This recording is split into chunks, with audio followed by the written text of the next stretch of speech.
A prisão será substituída por outras medidas cautelares, como o bloqueio de bens, o impedimento de viagens ou mudança de endereço e proibição de manter contato com outros investigados que não sejam da família.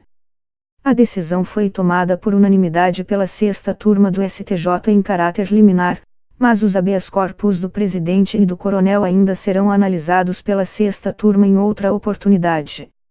O entendimento dos ministros foi de que, apesar da gravidade dos crimes imputados aos réus, não há no caso elementos que justifiquem a manutenção de uma prisão preventiva, antes da condenação, como o perigo iminente de repetição do mesmo crime ou ameaça de obstrução da investigação. Temer foi preso preventivamente no contexto da investigação do Ministério Público Federal, MPF, sobre desvio de dinheiro da construção da usina nuclear de Angra 3.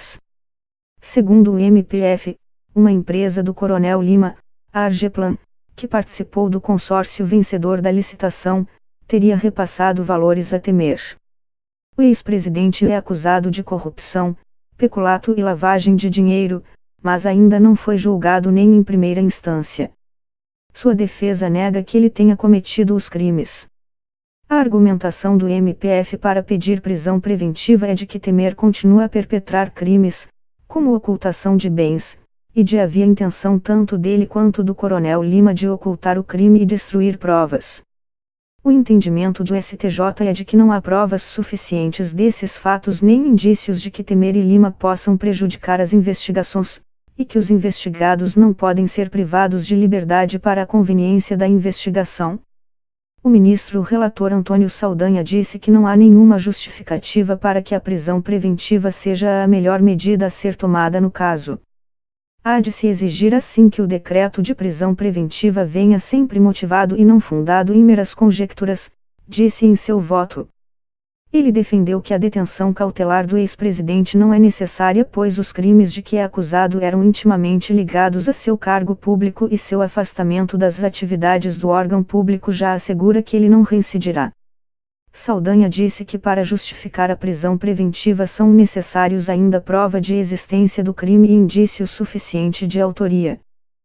Segundo ele, declarações de delatores não podem ser consideradas, sozinhas, provas ou indício de autoria, portanto, não há como manter a prisão preventiva.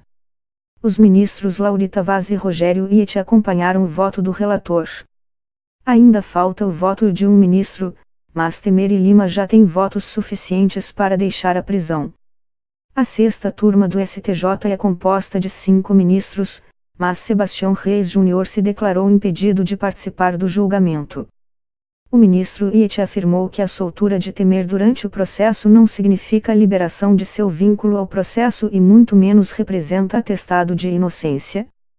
Como qualquer outro cidadão acusado de um crime, deverá submeter-se ao processo criminal e sob o devido processo penal será julgado oportunidade, disse o ministro.